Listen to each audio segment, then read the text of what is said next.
What's a frozen shoulder? This is a common orthopedic condition that I treat in my office. It tends to be a condition more commonly seen in women that are fair skinned or Caucasian between the ages of 40 to 65. A frozen shoulder is when you slowly lose range of motion of your shoulder.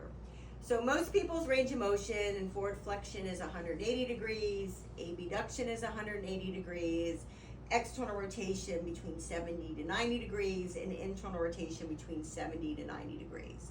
With a frozen shoulder, you will slowly lose your range of motion. And the range of motion that tends to be most affected is this plane called internal rotation. Women notice it because they cannot fasten their bra. Men notice it because they can't grab their wallet in their back pocket. So adhesive capsulitis, also known as a frozen shoulder, is in 3 phases. It's in the frozen phase, it is in the thawing phase, and it is in the freezing phase. So typically it's freezing, frozen, thawing is the 3 different phases. The freezing phase is you're just slowly losing range of motion. The frozen phase is you come in to see me and I evaluate you and you can't move your shoulder past a certain degree. There is a firm endpoint when you are examined. The thawing phase is when you're being treated by your surgeon, or if you've waited like 1.5 to 2 years, a frozen shoulder will fall out on its own. Most patients don't want to wait that long, which is why they come in to see me. So you've been diagnosed with a frozen shoulder. What are your risk factors? If you're a diabetic, if you have a hyperthyroid or a hypothyroid, you are at risk of having a denser frozen shoulder than someone that doesn't have those diagnoses.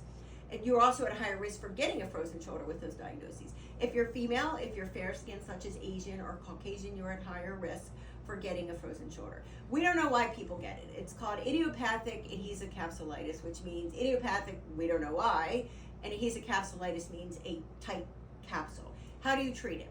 You'll come in to see your orthopedist, and we will start with a cortisone injection in what's called the subacromial space. We'll inject back here and then about 2 centimeters lower than that into the glenohumeral joint.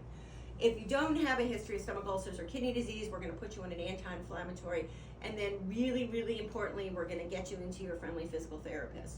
With the anti-inflammatory medication on board, which will reduce the pain and inflammation, the therapist will be able to help stretch out the capsule of the shoulder in the front, the side, and in the posterior back region of the shoulder. That typically does the trick. If that doesn't do the trick, then I'm taking you to surgery. You're going to sleep for about 30 seconds. I'm then going to gently move your arm and put it through a range of motion, inject again some cortisone into your shoulder joint. You will wake up and that will take care of it. We will then schedule physical therapy for 3 weeks after what's called a closed manipulation, which is where you go to sleep, I move your arm to break up the scar tissue, inject the cortisone. You will do therapy usually 3 to 4 times a week for 3 weeks. That typically takes care of it. Now, I have every once in a while a rare case that all these things don't work. I have to take you to surgery. I go in and I release the capsule in the front and in the back of the shoulder, and that will take care of it.